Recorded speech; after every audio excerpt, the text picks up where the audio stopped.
বিসমিল্লাহির রহমানির রহিম। সুপ্রিয় দর্শক, আপনারা যারা আমার চ্যানেল দেখছেন অবশ্যই চ্যানেলটি সাবস্ক্রাইব করবেন। আমরা আজকে চলে আসছি ভাগ্নে হায়দার মোল্লা ধান চাষ করেছে, আমরা তার সাথে কথা বলবো।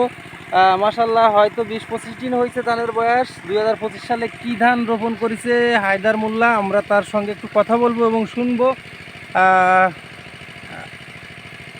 আপনারা আমাদের সঙ্গে থাকুন। ভাগ্নে ভালো আছো? হ্যাঁ ভালো মামা। কি ধান রোপণ করেছো 2025 সালে?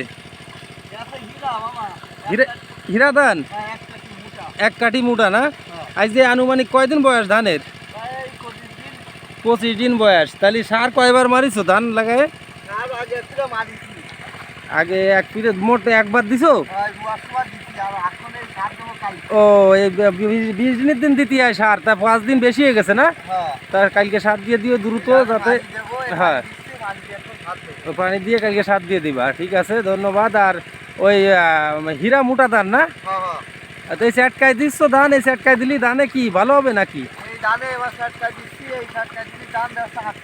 ও, ধানগুলো মানে গোছ বাড়বে না? মাটিটা কুল্লাই দিলি? ও, তাহলে এই মোটামুটি মানে তুমি কত বছর যাবো এই ধান চাষ করো? কয় বছর আর কি চাষ করতেছো ধান? হ্যাঁ, 2 বছর, এই 3 বছর চলতেছে না? যাই হোক দর্শক, আমাদের বাইক নিয়ে মোহাম্মদ হায়দার মোল্লা, এ নতুন চাষি, 3 বছর রানিং চলতেছে। তারপরে মাশাল্লাহ দেখুন, মাত্র অনলি 25 দিন বয়স, ধানগুলো খুব সুন্দরই হয়েছে। মোট আর এই শুধু এইটুক লাগাইছো না আর জমি আছে ধানের? হ্যাঁ,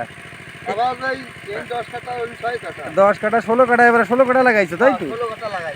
আর আগের বছর কি বেশি লাগাইলে ধান? 2024 সালে 2 বিঘের মতো ধান লাগাইছিলে না? আর এই 2025 সালে এসে অল্প হয়ে গেছে তাই তো? 10 কাঠা 16। ও, মানে টাকা ছিল কিন্তু জমি পাওনি তাই তো? ও দর্শক, আসলে টাকা যে জমি বন্ধক নেওয়া, ও নিজস্ব ধানের জমি তো আছে এখনো, ব্যবসা ছাড়া ভাগ করেনি তাই তো? যার কারণে ও নিজে বন্ধক নিয়ে ধান চাষ করে। টাকা ছিল প্রচুর, কিন্তু আসলে সেই জমি পাইনি, যার কারণে এবছর 16 কাঠা জমিতে ধান চাষ করেছে। তা আমরা অবশ্যই হায়দারের জন্য দোয়া করব, যেন সুন্দরভাবে ধান উৎপাদন করে ঘরে তুলতে পারে। এ ধান যেটুক চাষ করেছে এগুলো কি সব খাওয়ার জন্য রেখে দিবা না বিক্রি করবা?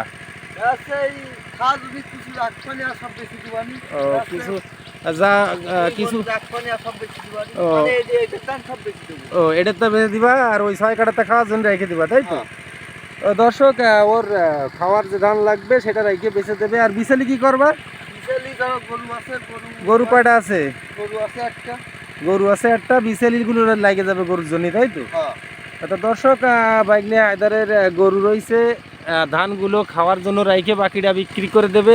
আর এই বিছালিগুলো গরুর জন্য লাগবে, যার কারণে আমাদের যশোর জেলার অভয়নগর থানার 8 নং সিদ্ধিপাশা ইউনিয়ন 2 নং দুলগ্রাম, আমাদের দুলগ্রামে যত কৃষক আছে বেশিরভাগে সকলেরই কম বেশি বাড়িতে গরু আছে। কারোর ষাঁড় গরু আছে, কারোর গাভী আছে দুধের, আর কারোর বকনা বাছুর, কারোর ষাঁড় বাছুর আছে।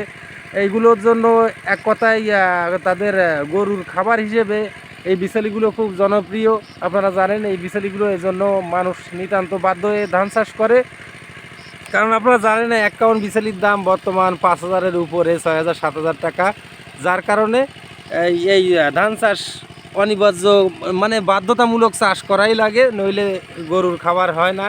আর জানেন তো আপনারা, শীতকালে ঘাস হয় না, ঘাস থাকে না, গরুর খাবারের সংকট দেখা দেয়।